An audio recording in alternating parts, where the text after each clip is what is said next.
So today is the second in this series of Mindset for China Business webinars.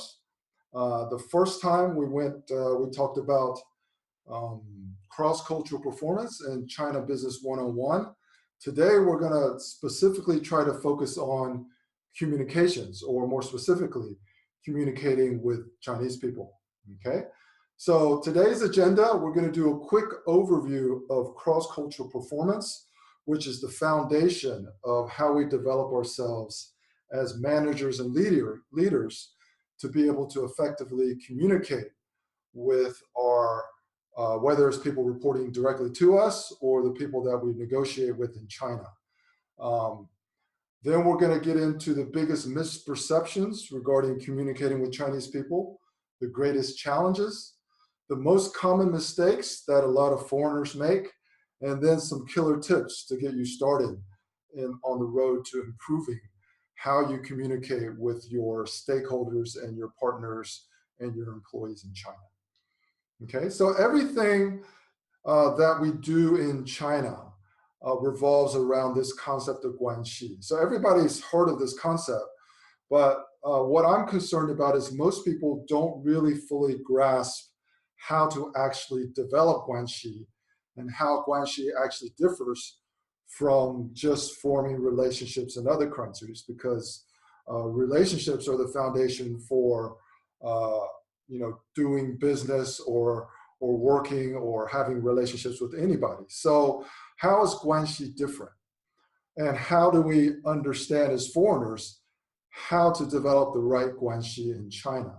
So the Guanxi engine is based on basically the Chinese system of reciprocity, which is the giving and the receiving of face. And this is where relationships in China slightly deviate from relationships in other countries, especially more Western countries. Of course, it's really also based on the foundation of being able to develop trust in a Chinese context. And it's also based on being able to understand Chinese values. So we're not going to really get into the details of all the things involved in the Guanxi engine, but over the course of these webinars, as we talk about different aspects of doing business in China, especially as we get into the Q&A, we're going to really understand how ultimately all of the questions that you have, all of the challenges that you have, they revolve around understanding how the Guanxi engine works in China. And it also helps you put into context how all of these Chinese cultural terms that you're going to encounter really affect your ability to develop true Guanxi relationships. Okay, so when we're talking about ourselves as leaders or managers going over to China, and whether we speak Chinese or not, how do we develop Guanxi relationships? How do we improve how we communicate?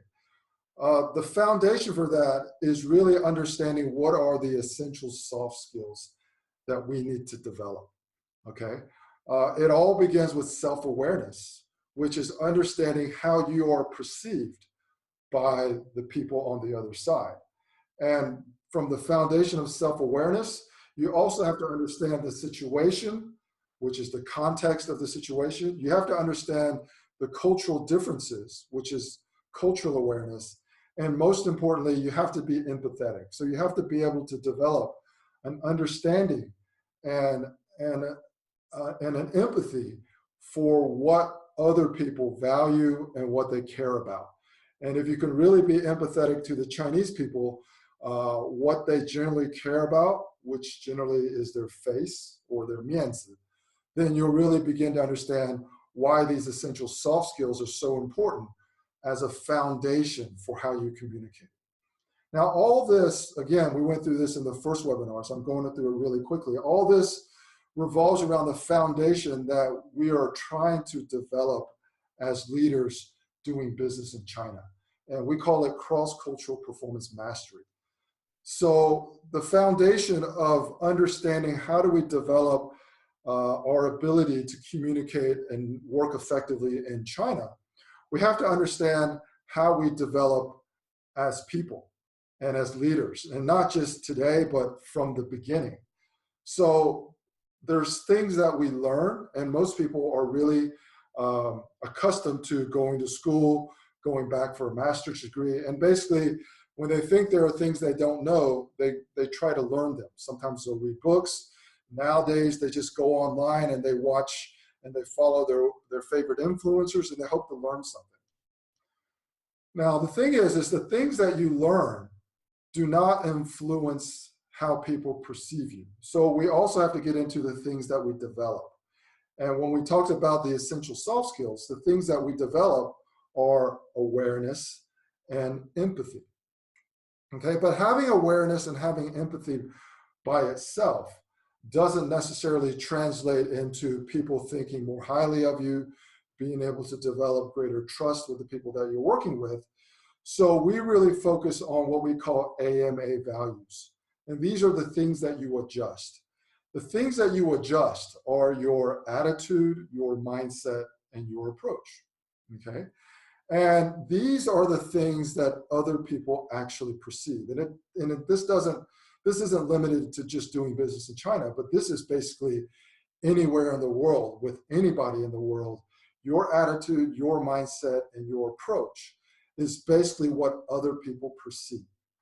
And the key to cross-cultural performance mastery is really understanding that the perceptions that we are able to create will ultimately affect the outcomes that we want to achieve.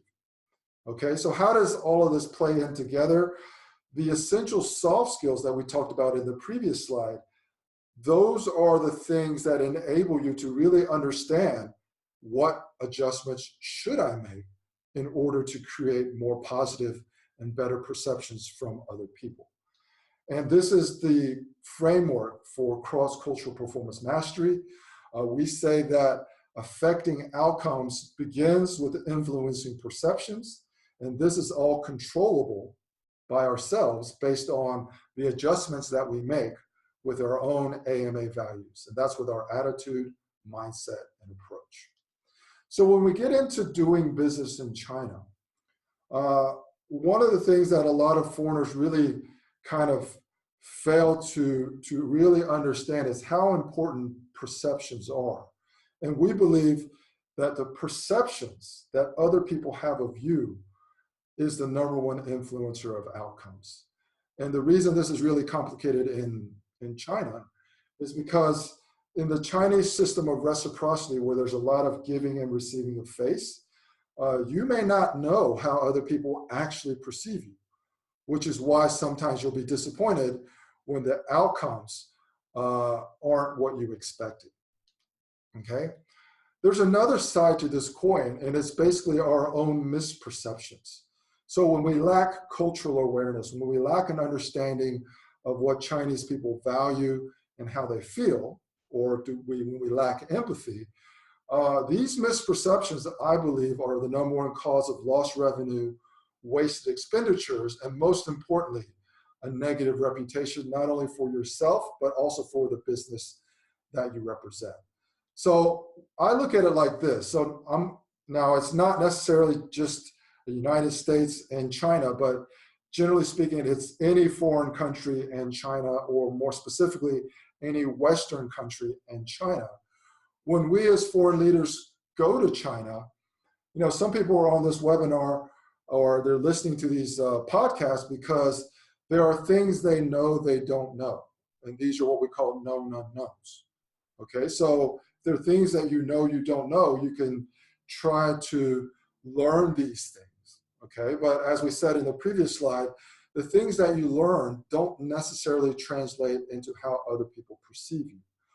What you really have to be aware of is that there are many things you don't know you don't know. There are many unknown unknowns when most foreigners go to China.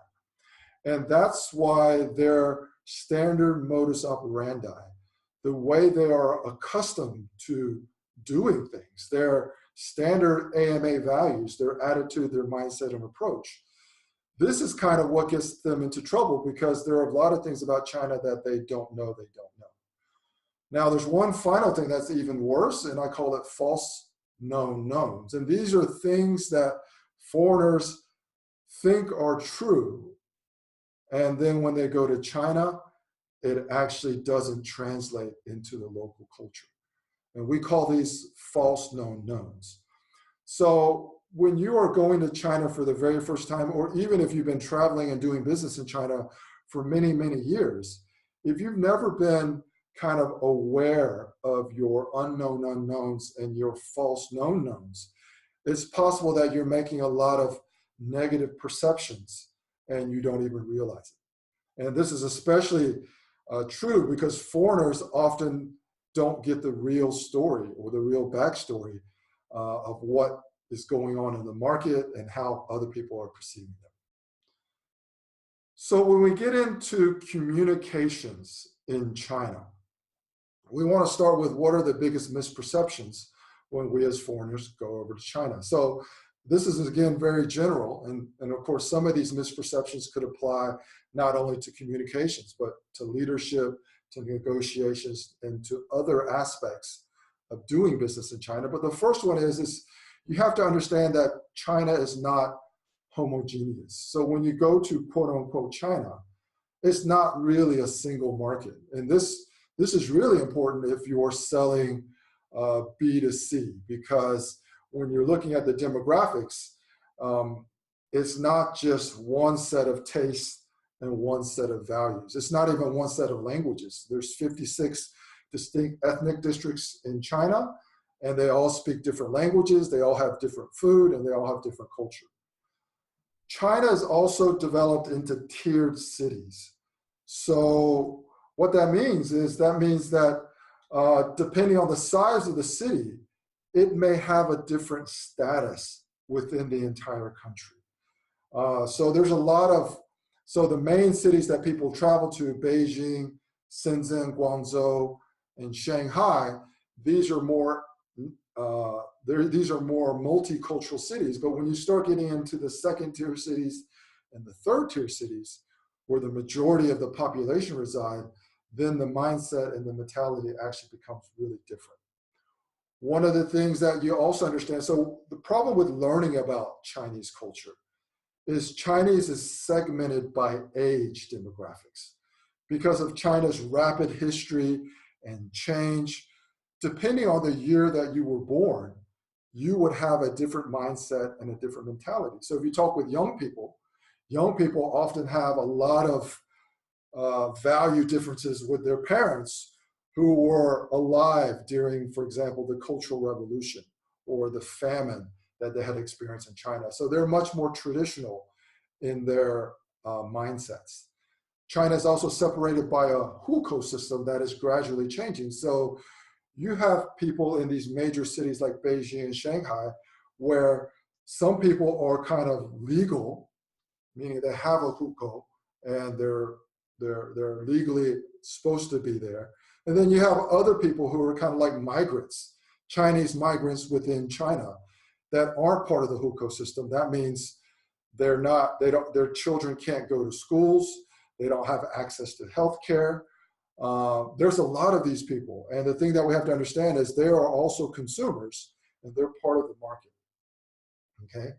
Another big misperception regarding communications is literal versus figurative. And what does that mean? That means that because of the Chinese system of giving face, Chinese really they speak in a very figurative way, and they also speak in a very emotional way, which means you should never interpret Chinese literally, almost never. You have to be able to kind of read body language and understand what is the backstory behind what people are saying.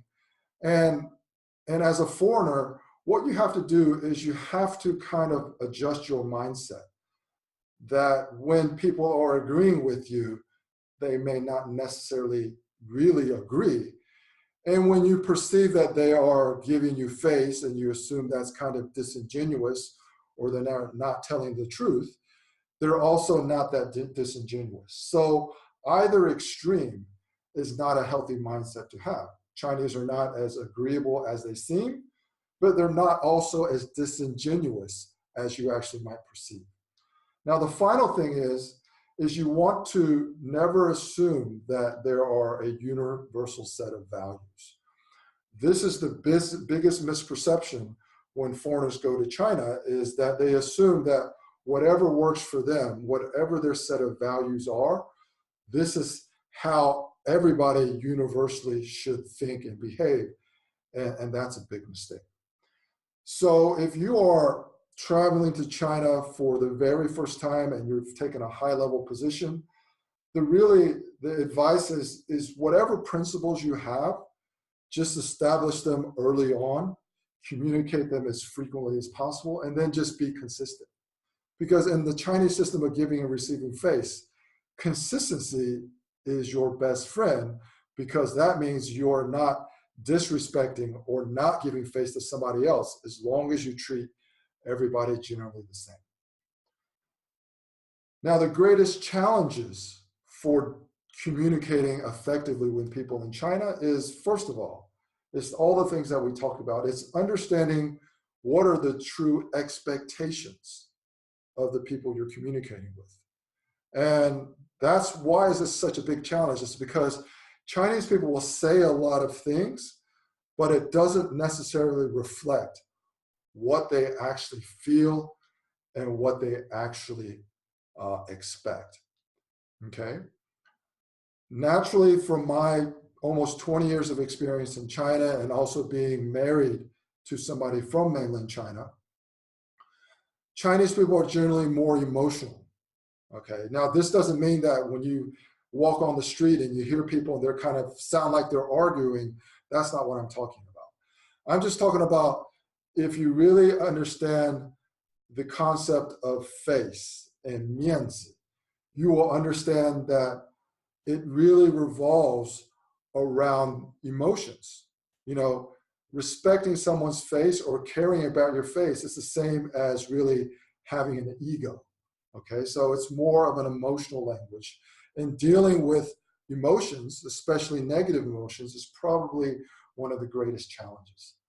The other is Chinese people tend to think in a more circular manner.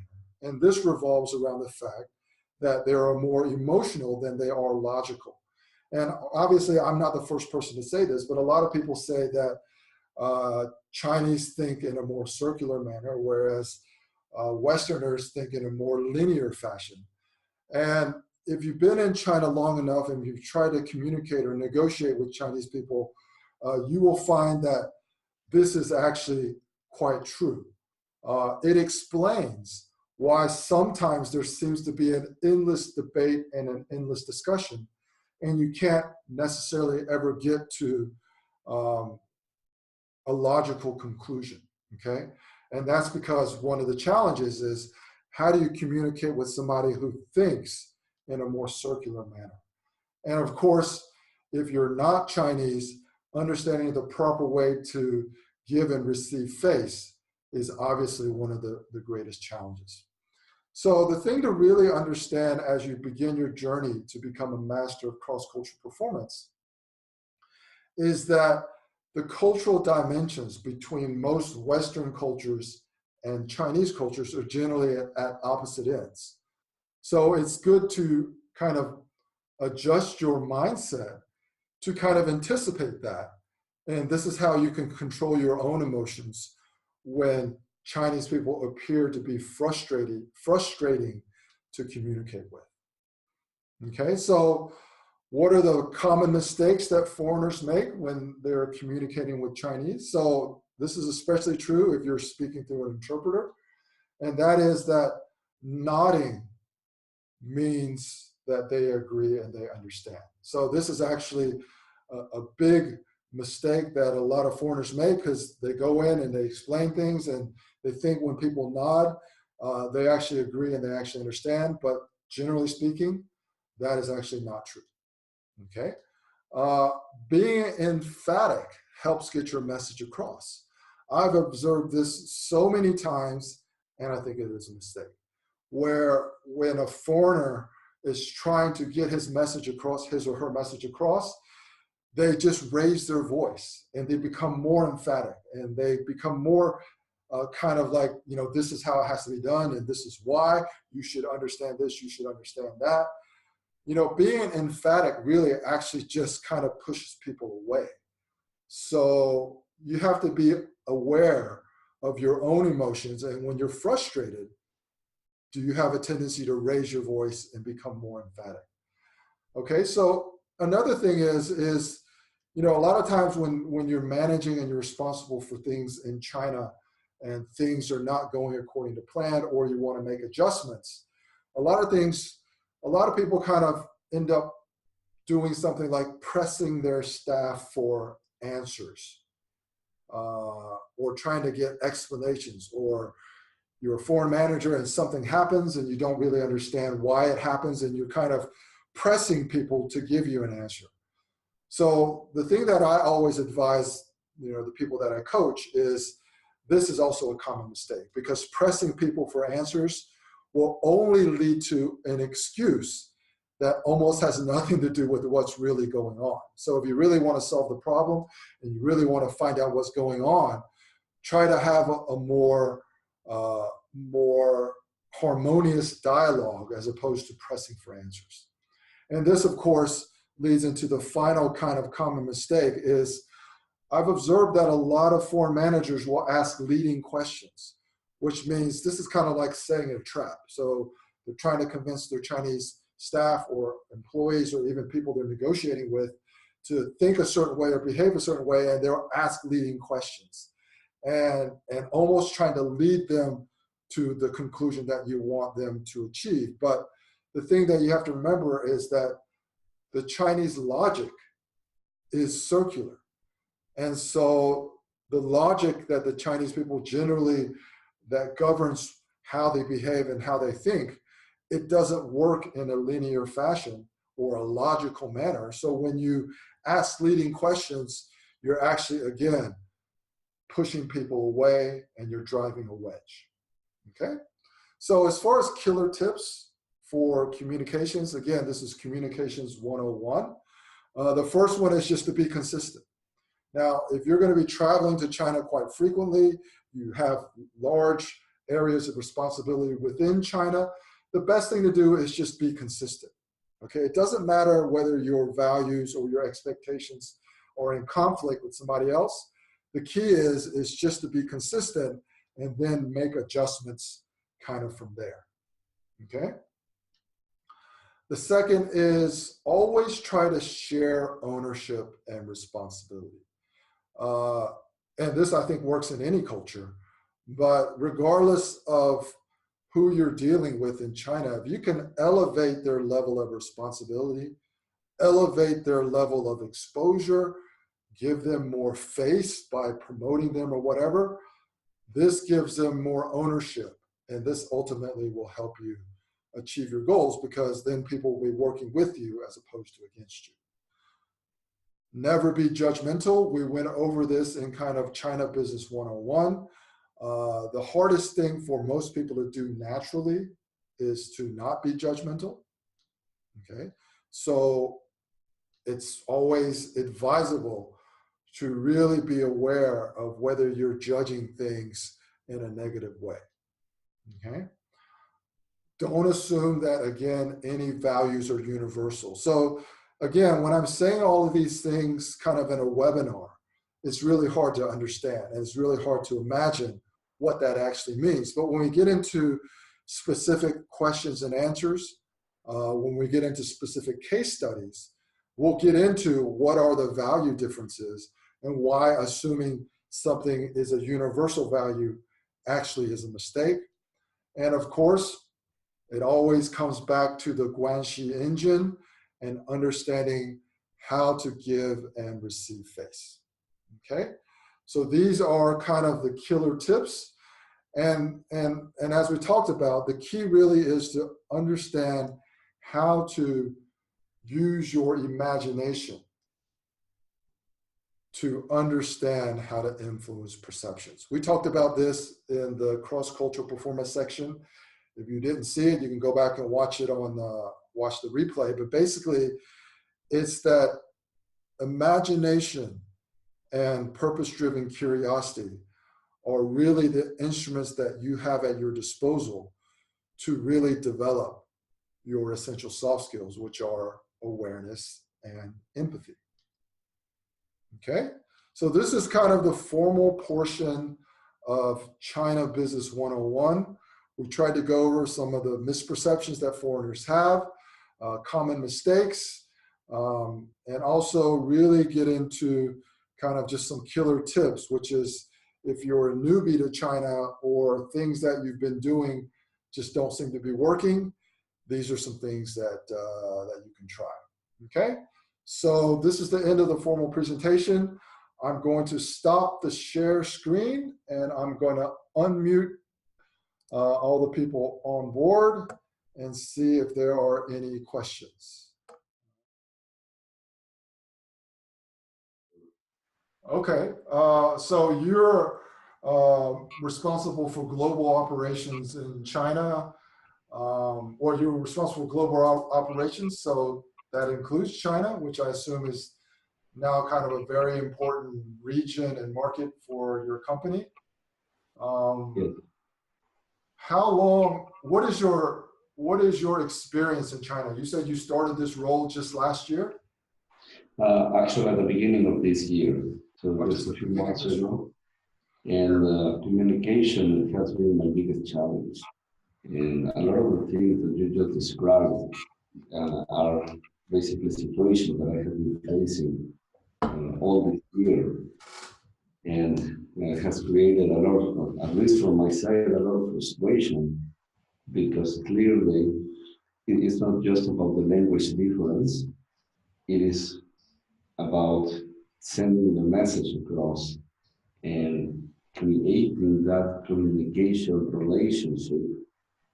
And it has been quite difficult for me. And that was the main reason that one of my colleagues in HR in Shanghai recommended me to join these webinars to improve the understanding.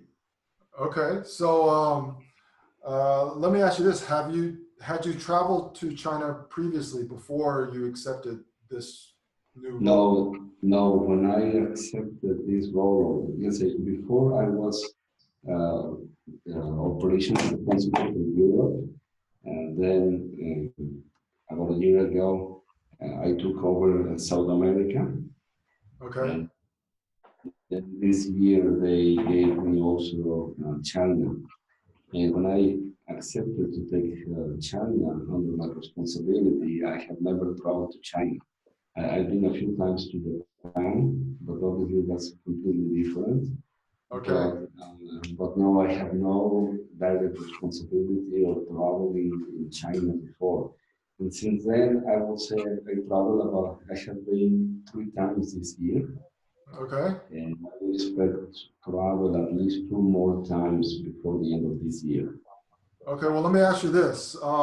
If you could kind of summarize, what is the #1 most frustrating thing that you experienced when you go to China, when you're trying to communicate with either your general manager in Shanghai or your counterpart in Qingdao?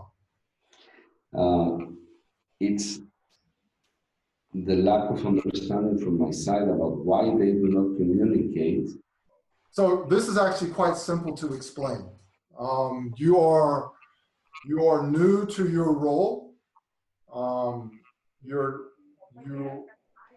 And when you go over to China, you're kind of like, there's a concept in doing business in China. It's called a paratrooper manager. And that means that you have to be aware that you've been given a responsibility, and suddenly the general manager in Shanghai and the people in Qingdao, suddenly they kind of report up to you in this kind of very hierarchical manner. And the thing that you have to be aware of is that in Chinese culture, there's really very little incentive for the people who are reporting to you to communicate problems and issues.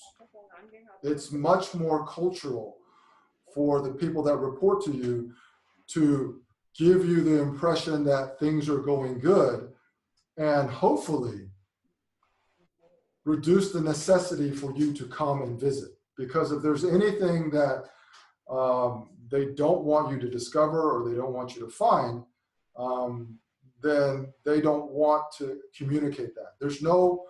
You're experiencing exactly what I would expect you to experience, because you're going over there, you're trying to find out what's going on, you're trying to find out what the current situation is. But that's really, I can almost say that's almost an impossible task when a foreigner who's not experienced with Chinese culture, who doesn't understand, I assume you don't speak Chinese either. Yes, absolutely. Yeah, yes. so you're going over there. The people that you're working with, they probably speak English, but it's not about language. It's about culture. Yes, So, I agree. yeah, so you may think that you're writing the emails really clearly. You may think that you're telling them exactly what you expect and what you need. You may even think that you're giving them reasons where you think they shouldn't be afraid to tell you these things, because we're all kind of, quote unquote, we're on the same team, we're working together, we're trying to make improvements. I can tell you, my friend, those kind of statements will not work. And the reason that they don't work is because you actually haven't developed Guanxi yet. It's almost that simple. Until they trust you, there is almost no incentive for them to proactively share information that actually may make them look bad. Because what you have to understand is you're taking over in a leadership role, but these people have been doing their jobs kind of well before you arrived, and now it's really bad for their face if the first thing that their new boss perceives is all the things that they've been doing wrong prior to his arrival. Does that make sense? Yeah, yes, completely. Yeah. And that really summarizes my frustration up to now and the need for change and take a completely different approach with them, which is what I started to make a strategy how to create that. And I agree with you that it's more about how to develop that trust and creating that phase so that both sides can maintain that good image over the rest of the teams that are working below. Yeah. So, one of the things, and again, I'm just speaking very generally because we're just talking very generally. One of the things that is always one of the things that's always important for you to try, and of course, it always depends on your budget and the time and the resources that you have. But there should be two main people in China that report to you. One is in Qingdao, one is in Shanghai. These should be the key people that are part of your team to oversee the entire operations that you're responsible for. Is that right? Yes, that is correct. Okay, so what you have to what I would advise anyway, what I would advise you start to do is you want to start separating your engagement with these two people into two different aspects. One is a more business aspect where you're reporting figures, talking about KPIs, understanding what the situation is, and make an effort to have another kind of informal, non-business, personal type of engagement.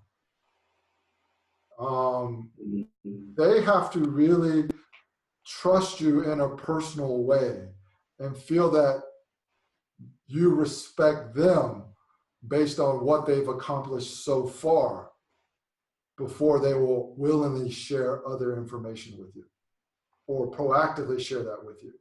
That's going to take time to develop. And that's why, a lot of this, we get into this when we talk about partnering and in China, but basically it actually requires a lot of patience, because pounding your fist, getting upset, that actually doesn't lead to anything positive. You just have to understand that Chinese have a different concept of time.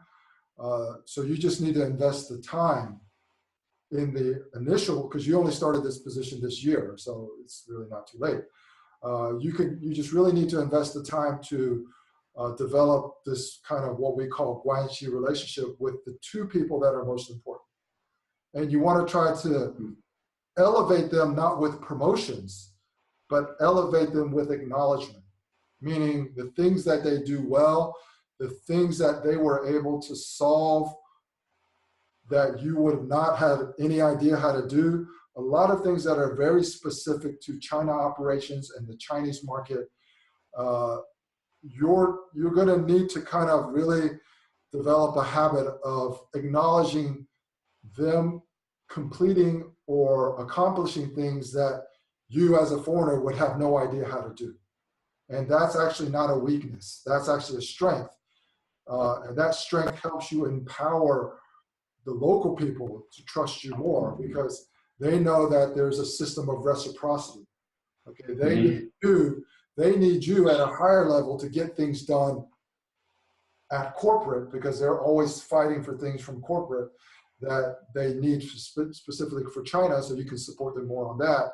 And that system of reciprocity that you have to acknowledge is that they're doing things in China that are irreplaceable, which means that you as a foreigner who doesn't speak the language, who doesn't understand the behavior of local employees, you wouldn't be able to do that. And the beginning for you is you have to acknowledge that to start building that system of reciprocity. You have to understand Guanxi relationships in China are based on a system of reciprocity, which means giving and receiving. Mm-hmm. And you being at a hierarchical level that's higher means that you have to put yourself sometimes in a situation of equals, which is why I mean more of a non-business personal, as an opportunity to acknowledge them privately on things that they do well, things that you need them to help you with. If they feel that they are doing you a favor, that's a good thing. Because if they feel they're doing you a favor, this means that you owe them a favor, mm-hmm. which is fine, because this whole system of reciprocity in China is just the continuous exchange of goodwill and the exchange of favors. So if you never owe them anything and they never owe you anything, then there's no reciprocity going back and forth. Yes, and one question on the other part of this personal relation, the non-business type of connection. What is the best or most common way in China to develop that? Is that through spending evenings and dinners, or what is in your experience, the most common, effective way to develop that relationship?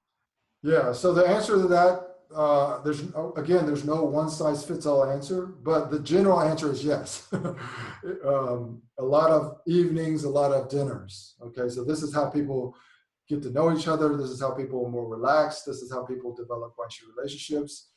You want to try to balance kind of both. Mm-hmm. So what do I mean by both? So you have a vice president who's also there in China. You may have visitors from Europe with you when you're traveling to China, or you may have key people in your customers or other contract manufacturings, higher level people. When there is an opportunity, try to bring people together. Mm-hmm. So what does that mean? That means that the people that you need to get things accomplished in China, the guy in Shanghai, the guy in Qingdao, if they feel that they are part of the inner circle of foreigners who make decisions because you've invited them out to join you, mm-hmm. that's really that's really goodwill on your part. Okay. Okay. Mm-hmm. So that's important. You want to kind of make them feel part of the decision-making process as opposed to part of the problem, because every time you go over, you're putting out fires, you're trying to figure out what the problems are. Right? Yes. Yes. So that's one key. And you have to remember, it's, you may think doing some of this is kind of disingenuous or it's all an act, but in Chinese culture, this is just part of how people do things. So it's almost just expected. It's just part of the game. And once you learn how to play the game, you're going to be much more successful. And then depending on time, resources, and whatever, try to find a way to get them involved with higher level people that they normally might not be involved with. Coach or communicate in advance with the higher level people that you're bringing in, saying, these are two really important people in my organization. They're responsible for X, Y, and Z here in China.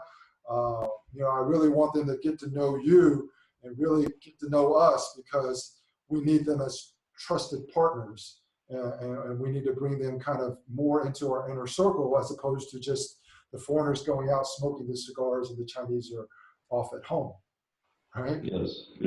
So yeah, make an effort to do that. And then, during lunch, change it up. So like you're there for 2 or 3 days, normally you have lunch in the cafeteria, just invite them, say, today let's take a longer lunch, let's go out to lunch. And, take them out to lunch. And don't eat in the cafeteria if that's what you normally do. And just kind of mix it up. What you want to do is you want to give them the perception that you are flexible and open-minded. Because if you're not flexible and you're not open-minded, you're going to experience more resistance when you're asking for answers. Okay, that's much better. So Albert, I think you came in late, so you missed the actual presentation. You heard a little bit of me talking with Geraldo about how to improve how he communicates with his team in China. Tell me a little bit about what you currently do and what is your relationship with China? Yeah, I moved to Shanghai about a year ago. Okay. And I've just started this business, this startup with cross-border medical, cross-border healthcare. Cross-border healthcare. Okay. Are you one of the founders? Yeah. Okay. All right. All right. And so the business has been set up 3 months, and basically I am taking this, joining this discussions here and see what kind of try to learn more. Right now we kind of finished with the setup, or still in the middle of setup, and right now going into sales. And obviously Guanxi is very important. So sometimes one of the challenge I get is how do I break the ice with people? When should I be more aggressive in terms of approaching them, and when is the time to kind of step back and kind of wait? Okay, so Albert, let me ask you this. What was your previous experience in China prior to this current venture that you're in, and do you speak Chinese? I do speak Chinese, and I don't have previous experience in China. Okay, are you Cantonese? Yeah, I'm Cantonese, and but I grew up in Hong Kong, and then I lived in the U.S. for a long time. I do have connections in Hong Kong, and through connections in Hong Kong, I'm building a network here in China, slowly, but progressing. Okay. All right. So when you ask the question of how do you break the ice, when should you be more aggressive? What are who are the people that you're asking this question about? Are you communicating with customers? Are you communicating with suppliers? Are you communicating with local staff? Are you communicating with government officials because you're trying to something has to pass regulations or China FDA? What specifically are the types of people that you need to communicate with that you think is most challenging? So I would say suppliers or sales channels. Suppliers, so they're your suppliers. Yeah, basically, suppliers and sales channel. I'm trying to establish like there are different I guess different entities that fall into the channels category. It could be insurance carriers, or it could be working with doctors or hospitals. Okay. All right. So okay, so that's obviously a very broad question. Now let me ask you this. So are you selling products or you're selling services, right? Selling service. Selling service. So Okay. So yeah. yeah. So when you're selling services in China, yeah. So I mean, this is getting more detailed. What is your kind of current level of competition for the similar type services? There is an early mover in the industry, and Is it a foreign company or a local company? A local company. Local company. Probably about 5 years. They've been around about 5 years. Okay. And then there are starting to have more new companies getting into the market because it's still relatively new, and there are some of the smaller, I would say about the same time starting now. Yeah. So I guess, I mean, I don't know, we don't really want to get into strategy. I mean, there's a lot of strategy when you want to position yourself against local companies, especially in healthcare, because, even if you're addressing the local market, there could be perceptions that you get a higher quality of healthcare from a foreign company versus local company, even though that might not be true. So the way that you position yourself and the way that you work with hospitals and you work with doctors, obviously, is really important. One of the challenges that you're going to have, Albert, is because you are Chinese, even though you're not from mainland China. One of the challenges that you're going to have is you're not going to be given the same amount of goodwill, kind of like as a foreigner. So if somebody from America or Europe comes in and they have blonde hair and blue eyes, the Chinese will expect that they are foreigners. So they shouldn't understand our culture. They shouldn't understand how we like to do things, right? That's exactly, that's how I feel. You got it, spot on. Right. In one way, I behave more like I behave a lot more like an American than Hong Kongese or Chinese. And there sometimes, I mean, I could feel that, there's a little strange or maybe, a cryptic message behind the message. Yeah. Yep. And yeah. No, so yeah, like I said, that is the level, I don't know if you watched the first webinar, but that's really what we talk about, the essential soft skills. One is self-awareness. Okay, so self-awareness means in your case, you have to understand that you speak Mandarin Chinese with a Cantonese accent. Your mindset is more westernized than it is Chinese, so you don't share a similar set of values, but your blood is Chinese, so people have a different expectation of you. right? So when you're aware of all of these things, then what you have to do is then you can kind of, so that's one way, okay? That's the awareness. So this is how you are perceived before you even open your mouth by people in China. Now, the other side of that coin is, are you empathetic to what the Chinese people value and what they care about? So for example, doctors or channel partners or suppliers or whatever. I don't know if you have that insight, and I don't know what local partners you have in China that are helping you work with that. But the key is to really spend more mental effort on those two aspects.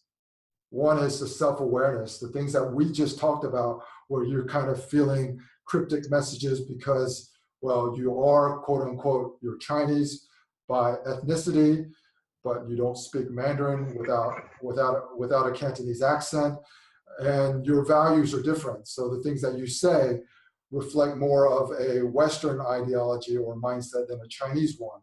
And how do you overcome that, right? That's really important. And then if you have local partners, like especially channel partners. So channel partners, you have an advantage when you're dealing with channel partners. If you've already have channel partners that are signed to work with you, that is your greatest area to find insights into the local market. Okay, because what you're going to discover is your channel partners are constantly going to be explaining to you what works and what doesn't work. They're constantly going to be explaining to you, when you talk to Chinese doctors, you need to do this. Some of it may even feel like it's corrupt. I don't know. But they're going to be explaining to you that in order to get these doctors to refer their patients to you, you need to do this, you need to do this. If you can't do this as a foreign company, then we need to figure out how to empower a third party to do that. When the channel partners are talking to you that way, that's a good thing. That's not a bad thing. So the first thing that you need to adjust is you don't want to be judgmental. Like, if that's not something you would do in the United States or in Hong Kong because it's corrupt or it's unethical, you just have to put that out of your mind. Okay. Mm-hmm. What is morally correct or what is ethical outside of China? Once you go into China, that's all irrelevant. Okay. Mm-hmm. Your goal isn't to condone unethical behavior. Your goal is to understand what are the triggers in order to facilitate getting your service to the end user. And there are a lot of gatekeepers in between. There could be hospitals, there could be doctors, there could be other channel partners. Working with that in China is extremely, extremely complex, because the normal doctor salary unless it's kind of like a Parkway or a United Healthcare where they have foreign doctors, the normal doctor salary is actually not that high. Doctors are not paid like doctors in America are, where they're kind of in the high echelon. So you have to understand that in context, and just understand that doctors are people too. And based on the Chinese, when I say Chinese, I'm talking about mainland Chinese, based on the Chinese Guoqing or business cultural context, they're going to be expecting something in return. Even if your service is genuinely good for saving people's lives and helping people live higher qualities of lives, even that, if that is true, the people who are the gatekeepers, they expect something in return. Now, giving them something in return doesn't have to necessarily be money, but you have to try to be creative in the ways that you figure out how can you get them to support you, whether it's empowering your channel partners to do something, empowering your channel partners to develop more closer Guanxi relationships, or you yourself developing those relationships. And the only thing that I can say for you, without knowing you, without knowing the situation, without knowing the people that you're working with, is just to be more humble. Hmm. To be humble and to be low key, to allow others to kind of speak. If you have other people who are accompanying you, ask a lot of questions, even just kind of act confused or act like you don't know, and that's fine.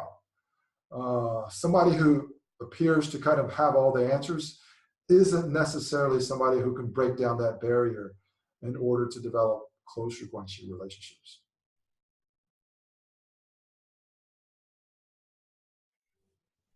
And like exactly like you mentioned, sometimes when I speak to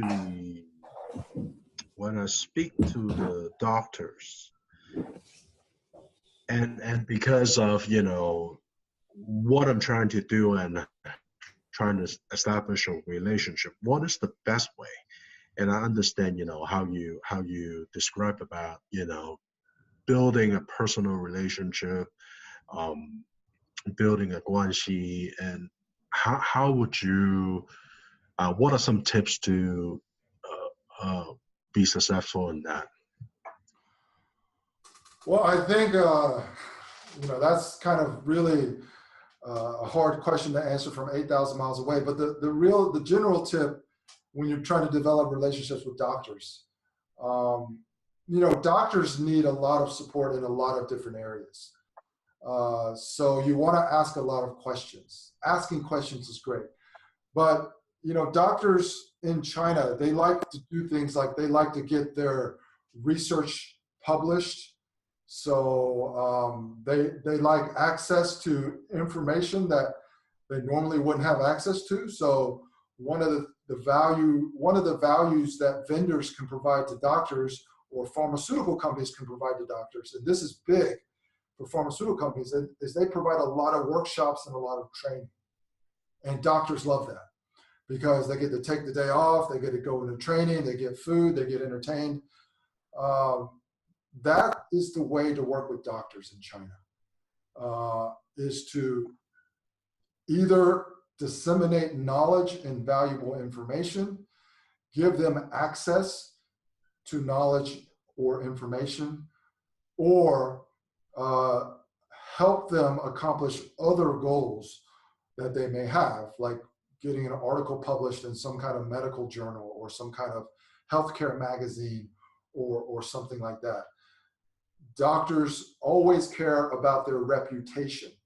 So if they can get something published, that's a big plus for doctors. And if you can somehow have the resources or the connections to help them do that, that's a big plus. And again, it's not necessarily you being able to deliver on that type of quote unquote promise. It's just you asking the questions and finding out how you can help them. That's the attitude that you want to adopt. Unless you're able to go out to lunch and go out to dinner, obviously that's the most direct way to develop Guanxi relationships. But if it's just your channel partner is able to set up a meeting or set up an event where you can do a presentation, you want to try to make it as less formal as possible. You want to ask as many questions as you can about what their needs are, what are the needs of their patients. You almost have to make it where if the doctors were to offer your services to their patients will be able to give them kind of a kickback. Now, you don't care about that or whether that happens or not, but it's almost like you want to try to find out if there are these types of possibilities, regardless of whether you would entertain them or not. It's all about building the relationship, asking the questions, understanding where, what motivates people. And if you can break down that barrier and have them start articulating that to you, then you've taken a first step into developing real Guanxi relationships.